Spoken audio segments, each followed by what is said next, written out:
All right. On today's episode of the Locked On NBA Big Board podcast, I, James Barlowe, will be discussing picks 15 through 30, otherwise known as the other half of the first round. So please stay tuned and enjoy.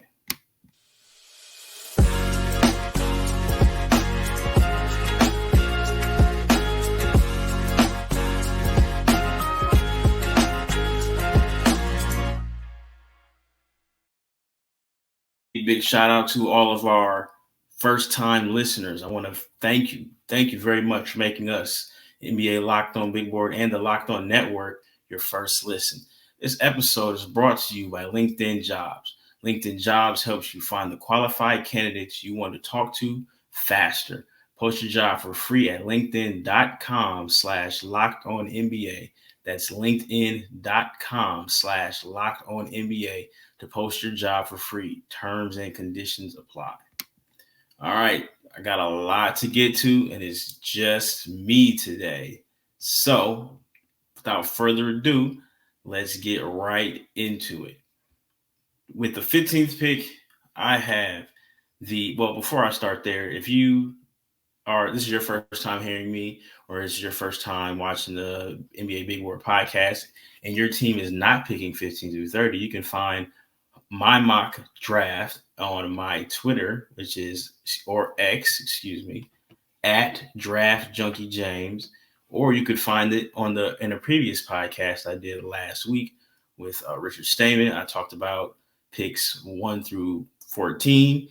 There was some controversy, or I guess you could say we didn't agree on a few picks, but that's just where we are with this draft. So let me get right back to it.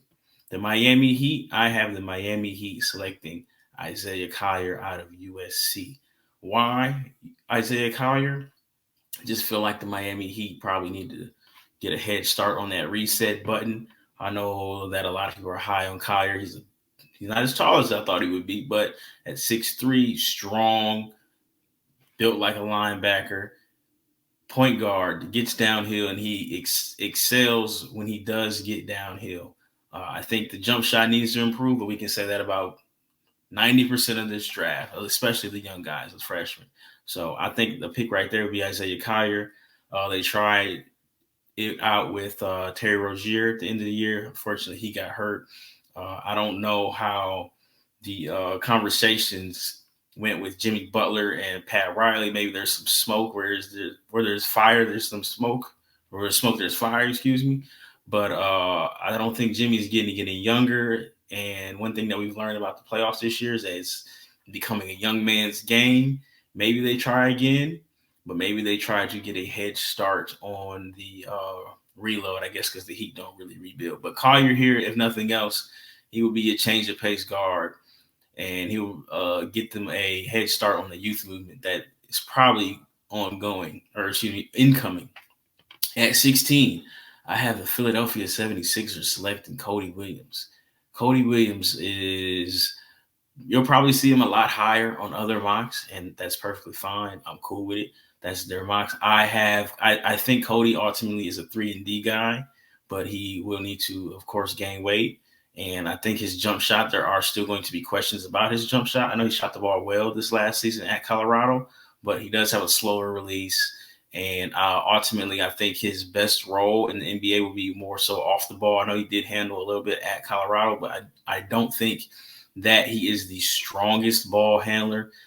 His decision-making off the dribble can be, I guess you could say, questionable. But if he does land in Philadelphia, I think that will work because he'll be able to run with Tyrese Maxey.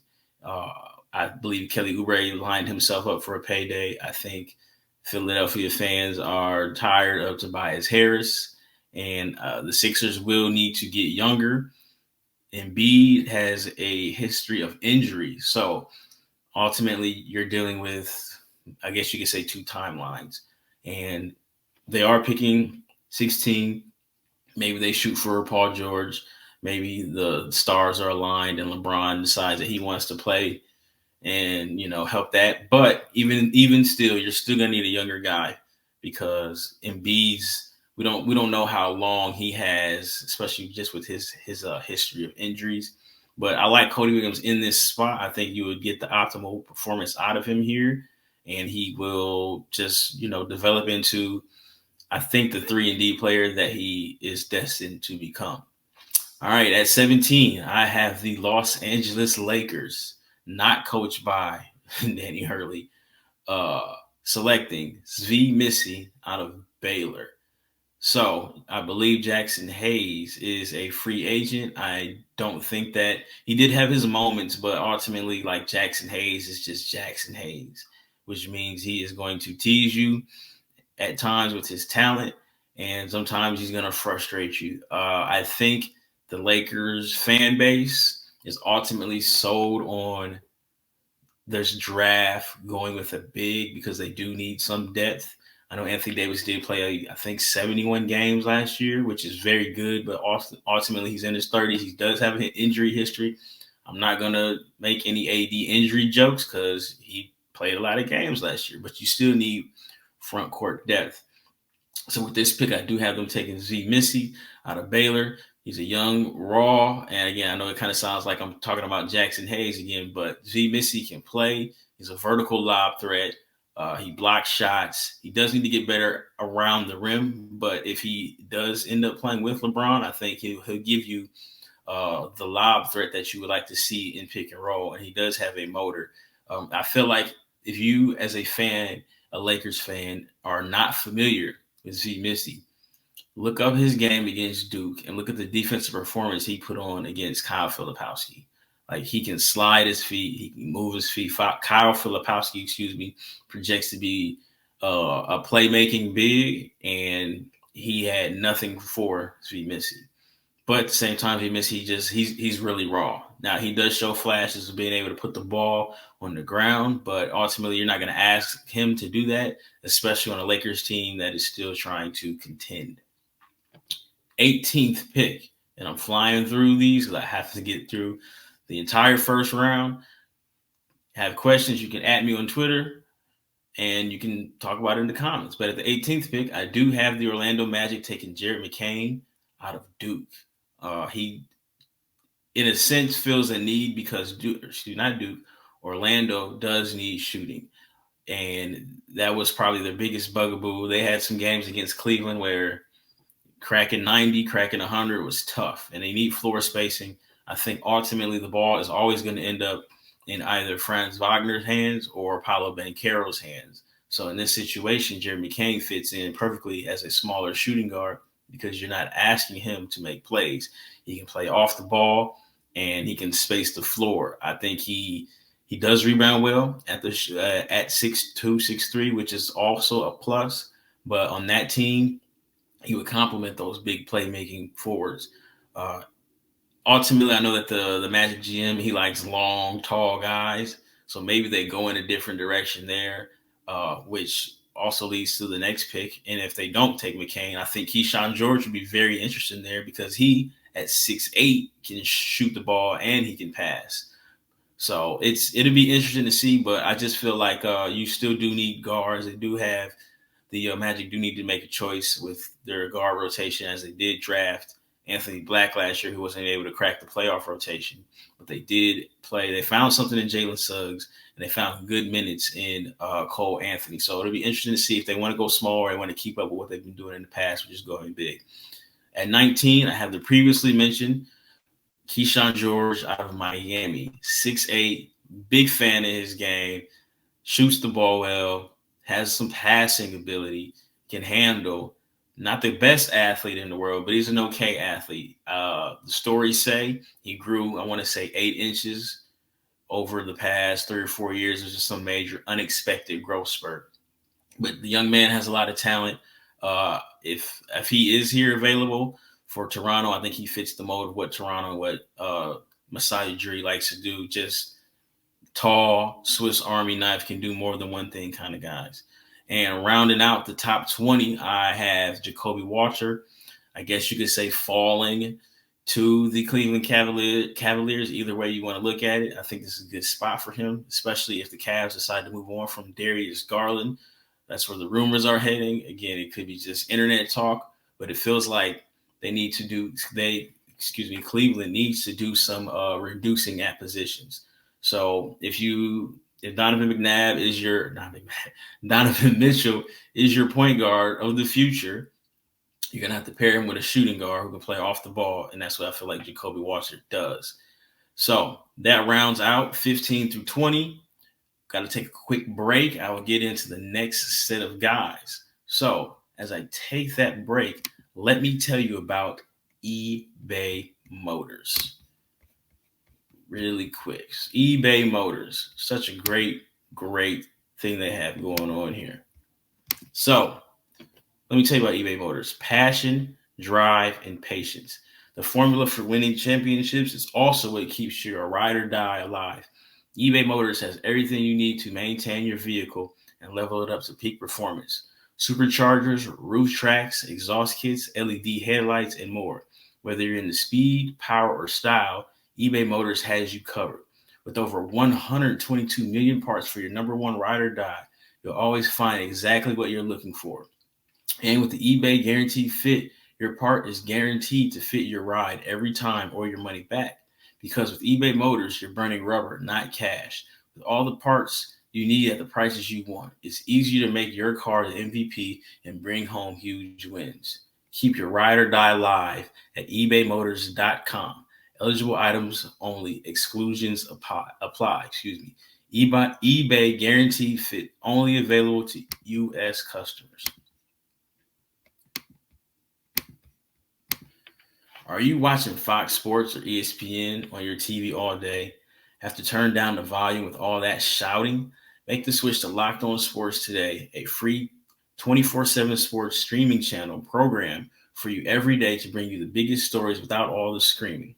Locked On Sports today brings you can't-miss analysis, opinions, and news streaming 24/7 on YouTube or the free Amazon Fire TV channels app. Part of the Locked On Podcast Network. Your team every day.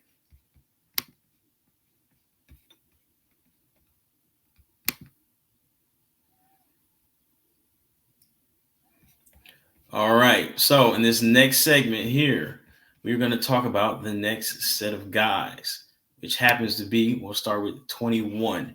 All right. I talked about the Cavs taking Jacoby Walter at 20 in the last segment. So up next, we have the New Orleans Pelicans, and I have the New Orleans Pelicans selecting DaRon Holmes II out of Dayton. The rumors say he has a guarantee with Denver later.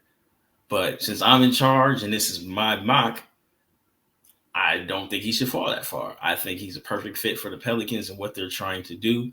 I think he has the opportunity to, if drafted by the Pelicans, be a day one starter next to Zion Williamson. I'm a big DaRon Holmes fan. I think he will be able to space the floor. I think he'll be able to defend fives, and I think he will be able to complement Zion Williamson, who needs all the space he can need to go be great. DaRon Holmes is a shot blocker. He kind of he's athletic but clunky, if that makes sense. I've said it before. He kind of reminds me of a skinny Al Horford, is just as far as like how he moves and how he plays the game. Now, if he ends up being Al Horford, that would be just unbelievably awesome. But you'll take what you can get as far as like somebody next to Zion. I believe Jonas Valanciunas is a free agent. I think Larry Nance might be up soon, and seems like he's been in the league for a very, very long time. So I think that Holmes and a Zion pairing will still be very good. And like they'll eventually probably move Ingram, and you'll have more spacing with Trey Murphy. Man, some of these guys, Trey Murphy, Donovan McNabb, these guys are here throwing me off. But Trey Murphy playing the three. At 22, I know a lot of people are higher. I think that I've heard, maybe it's true, maybe it's not. Could be all smoke screens at this point. But Devin Carter may have a guarantee in the lottery. That's too much for me personally. I don't think I can take a 22-year-old shooting guard, combo guard that high. I don't think he is the lead ball handler for me to take in the lottery.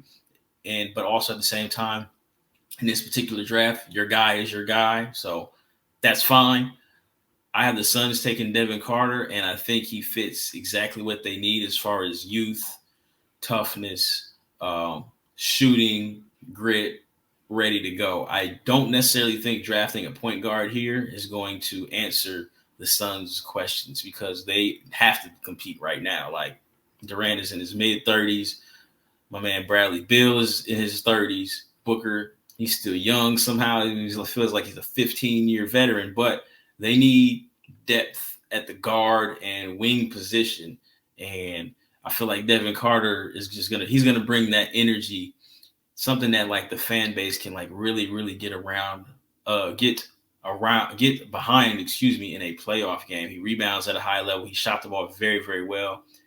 Everything that I read about him, he's getting rave reviews. Maybe he goes higher, but if he is available, I think that's your guy. At 23, I have the Milwaukee Bucks selecting one of my favorite players in the draft, Carlton Bub Carrington out of Pittsburgh. 6'5", point guard, very, very good passer. I'm willing to put money on it that he is a top 3 playmaker in this draft. He's primarily a jump shooter, but he does rebound at a high level. I think he's very, very good at pick and roll. I personally think that he could go even higher. I mean, I had talked about it on a podcast with my brother. Shout out to my brother Rafael. That I feel like if you want to put him and Isaiah Kyer in the same like setting, or you want to pick between them, I think he has an argument to say that he could be the point guard, the next point guard taken in the draft. I guess you could say towards either the end of the lottery or the early teens. So I like Carrington here. But we don't know what I don't think Damian Lillard should leave. Obviously, that's crazy. But they need something off the bench. Pat Beverly, I don't know what he's doing, but they're gonna need some guard play, some youth. I believe Pat Connaughton is in his 30s. I think Malik Beasley might be a free agent again. So they need some guards, and he should be able to. He's a complimentary guard. Not necessarily a lead guard, at least not early on, but especially not early on in Milwaukee. But with his ability to shoot, which does need to improve, he had his ups and downs. He would be able to play off of a Giannis, right? Or, play pick and roll basketball with Bobby Portis in your second unit. And then you just kind of hope that he develops into, something more. All right. At 24, I'm kind of afraid to make these picks because I know that rabid fan bases, but you know what? I'm going to look out for the Knicks, because I like what the Knicks do. I love the energy that the Knicks bring in the playoffs. It's loud. It reminds me of a kid. It reminds me of being a kid in the 90s, watching John Starks, Charles Smith get stripped 15 times, no disrespect, watching Anthony Mason, Derek Harper. I can go on, and just hearing the organ. So I want the Knicks to succeed. So, and he's going to get booed if he does get picked here. So you guys can boo me, but sometimes it works, New York. Isaiah Crawford out of Louisiana Tech. So you guys you've brought back the blue collar feeling, the Timberlands, all of that stuff, all that feeling that you get playing for the Knicks in Madison Square Garden. And you got your rugged guys, DiVincenzo. You got Josh Hart rebounding like Dennis Rodman and pushing them off the court like prime Charles Barkley. You got OG Anunoby. He looked good. I feel like Isaiah Crawford, and I've mentioned it on my Twitter account, which is, and then the mock, which is pinned to my profile. Isaiah Crawford is from the loins of Kawhi Leonard and OG Anunoby. The 6'6", 6'7" wing, huge broad shoulders, super long arms, locking up, strapping up on defense. I think that's who Isaiah Crawford is. He shot the ball extremely well. His shooting numbers, shooting splits compare very favorably to another older gentleman who's basically, a lot of people think is a first-round lock in Tristan Da Silva, who I'll talk about in the next segment. But Isaiah Crawford, I think you do need wing depth in New York. Shout out to Bojan Bojanovic. I believe he's 35. Alec Burks is in his 30s. So you're going to need young wing depth. And I feel like he is going to defend at a high level. And the catch and shoot numbers really, really good at La Tech. I believe he shot 40% on catch and shoot. And the drill down roll, I think he is somebody like the Knicks fan base could really get behind. At 25, I have the Knicks again addressing wing depth. I know some people want to go with a big here. I think Isaiah Hartenstein ultimately comes back. I think you also get Mitchell Robinson back. So we're going to go to the wing here. Nikola Jurisic out of he played for Mega CB. I can't remember the name off the top of my head, but he's a rising wing, 6'8", and it's kind of crazy because he kind of reminds you of Bojan Bogdanovic, but he is probably a little bit better passer. So 6'8", he's got some good athleticism. He's a jump shooter, meaning like he's getting off the ground, elevating, trying to make shots. Scoring wing, maybe he can crack the rotation, but you get some punch off the bench with him and Crawford. Crawford defending and Jurisic making shots. And rounding out this portion of the podcast, I have the Washington Wizards. I guess you can look at it as getting a steal at 26 if he's here with Zach Edey. I mean, there's only so many words you can say about Zach Edey, one of the most productive college players of the last 25 years. He can move. He gets the ball. He's going to catch it. And he's going to shoot over his left shoulder every single time. And it's just really, really hard to stop. So I think Zach Edey pairing with, if you want to go back to my previous mock, but Zach Edey and Stephon Castle at 2 gives you scoring and the defensive identity, and also keeps you well in line to be blessed in the 2025 NBA draft, which does project out to be stronger. So before we finish out the last 4 picks of the draft, let me tell you about our next sponsor, which just happens to be, again, LinkedIn. So with LinkedIn Jobs, let me tell you about them. When you're hiring for your small business, you want to find quality professionals that are right for the role. That's why you have to check out LinkedIn Jobs. LinkedIn Jobs has the tools to help you find the right professionals for your team faster and for free. LinkedIn isn't just another job board. LinkedIn has a vast network of more than 1 billion professionals, which makes it the best place to hire. It gives you access to professionals you can't find anywhere else. LinkedIn does all that while making the process easy and intuitive. Hiring is easy when you have that many quality candidates. So easy, in fact, that 86% of small businesses get a qualified candidate within 24 hours. LinkedIn knows that small businesses are wearing so many hats and might not have the time or resources to hire. LinkedIn is constantly finding ways to make the process easier. They even just launched a feature that helps you write job descriptions, making the process even easier and quicker. 2.5 million small businesses are using LinkedIn for hiring. So post your job for free at linkedin.com/lockedonnba. That's linkedin.com/lockedonnba to post your job for free. Terms and conditions, they do apply. All right, rounding out this wonderful mock. Again, appreciate you guys for listening. Appreciate your time. We're going to finish out with picks 27 through 30. So on the clock with me, James Barlowe, in charge. Speaking of LinkedIn, I'm wearing a lot of hats drafting for all these teams. I have the Minnesota Timberwolves selecting A.J. Mitchell out of Cal Santa Barbara.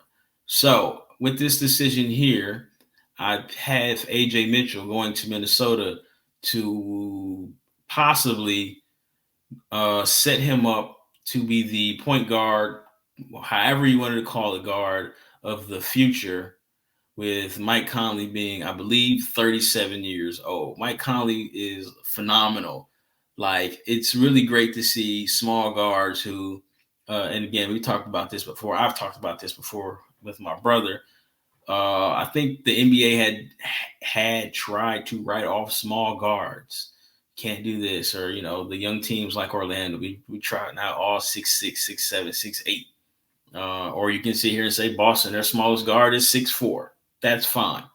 But Mike Conley at 37 at 6'1" was a very, very, very, very valuable piece in the Minnesota Timberwolves' success in getting to the Western Conference Finals. Unfortunately, he's just getting older. But shout out to Mike. He's been going for a long time, been steady. He plays the exact same way that he did coming out of Ohio State. Gets to his spots, gets to his floaters. So with that said, you still need somebody for the future. Ant-Man is here. He's probably a top 7 or 8 player in the NBA, and he's going to need a running buddy who is going to complement him as he grows as a scorer, leader, and definitely as a playmaker. So I have AJ Mitchell going here.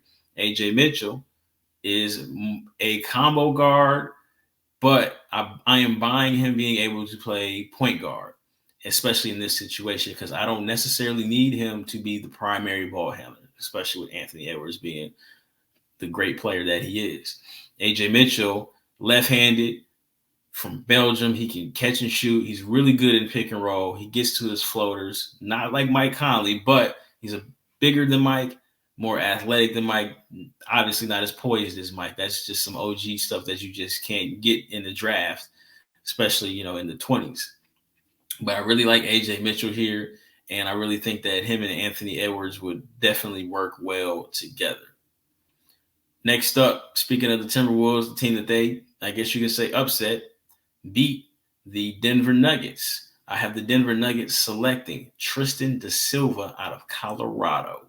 Tristan da Silva, 23. He is ready to go, plug, and I think he's probably as plug and play as it gets in this draft. 6'8". I want to call him a combo forward.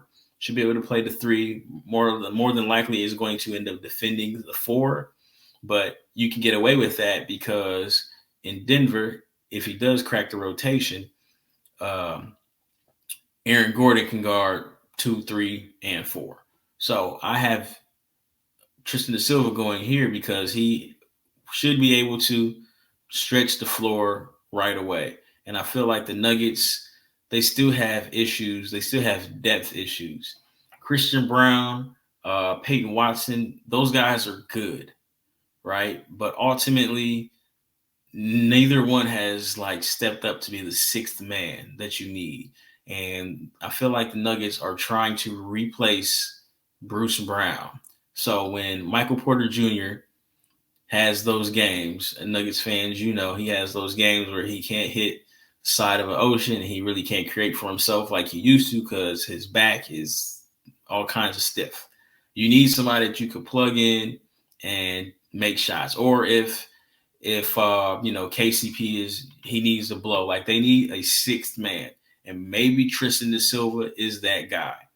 He can shoot the ball very well. I think he can make plays in a sense, not as a primary ball handler. And you definitely don't need that in Denver because you got the guy Jokic and you got Jamal Murray. But you do need somebody, if we chase him off the line, can he make a play? Can he make an extra pass?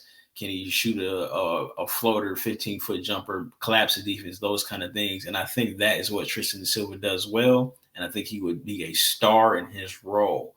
I know the Nuggets at one point were playing Justin Holiday. I know he's in his mid-30s. So, Tristan da Silva seems like a guy that will fit here.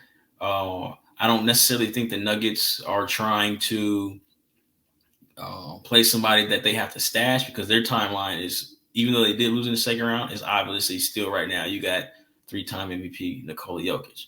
All right, 29. I have the Utah Jazz selecting one of my favorite French player. Let's just get it. Second favorite French player. First favorite French player in the first round. Pacome Ndadier. Played for a German team, Ratio Farm Ohm. Again, if I didn't say that correctly, I'm sorry. But Pacome can play. 6'8", forward, 18 years old.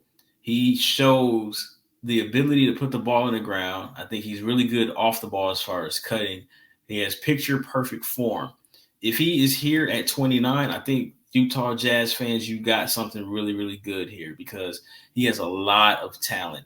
And I know that the other French fellas, Reece Sachet and Tijan Salon, are getting a lot of pub, rightfully so.